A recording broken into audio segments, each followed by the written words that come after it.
वालेकुम अस्सलाम। ये फंस गया। सलाम वालेकुम।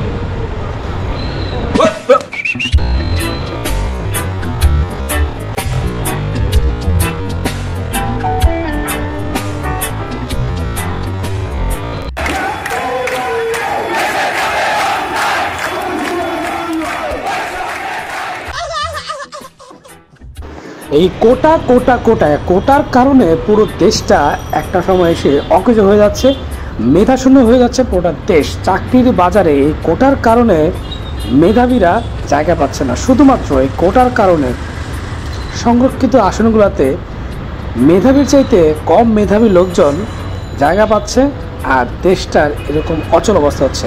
আর এই কোটার আরেকটা রূপ হচ্ছে এই ঢাকা শহরের রাস্তাঘাটে। রাস্তায় দেখবেন বিভিন্ন কোটাধারী লোকজন চলাচল করে, আর তাদের জন্য বিশেষ কোটায় আপনি বিশেষভাবে যে কোনো জায়গায় যে কোনো ধরনের পরিস্থিতিতে আপনি নিজেকে কোটাধারী উল্লেখ করতে পারলে বা কোটাধারী থাকলেই আপনি পার পেয়ে যাবেন এই সড়কের আইন শৃঙ্খলা পরিস্থিতি থেকে। তার মধ্যে অন্যতম হচ্ছে এই সড়কে গরিব রিক্সাওয়ালা কোটা।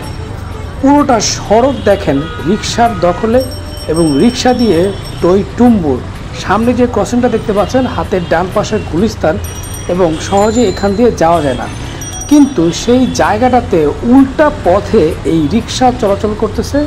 পুলিশ প্রশাসন কোনোভাবেই তাদেরকে কোনোভাবে বাধা দিচ্ছে না, শুধুমাত্র গরিব কোটার কারণে।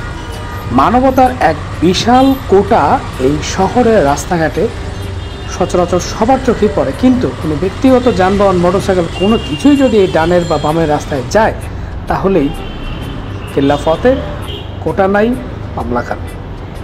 তার আরেকটা নমুনা হচ্ছে সামনের এই ডান পাশের রাস্তা, আরেকটা যেটা বলা হয়েছে ওয়ান ওয়ে রোড, বাট দুপাশ থেকে রিক্সা কিন্তু ইজিলি চলে যাচ্ছে। কিন্তু শুধুমাত্র আমার একটা মোটরসাইকেল, ছোট্ট একটা মোটরসাইকেল এদিক দিয়ে যাওয়ার কারণে আমাকে কোটার প্রশ্ন দিতে হয়েছে যে আমি আসলে কোন কোটাধারী।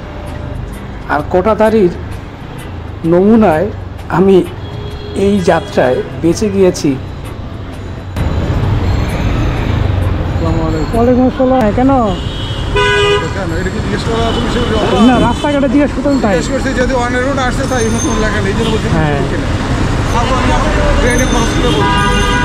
এই জন্য বললাম, আপনি রাস্তা দাঁড়িয়ে তো জিজ্ঞেস করছেন, এই জন্য বললাম।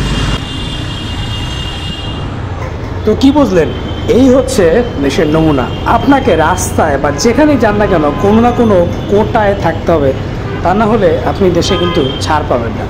আর বেল তো পরের কথা।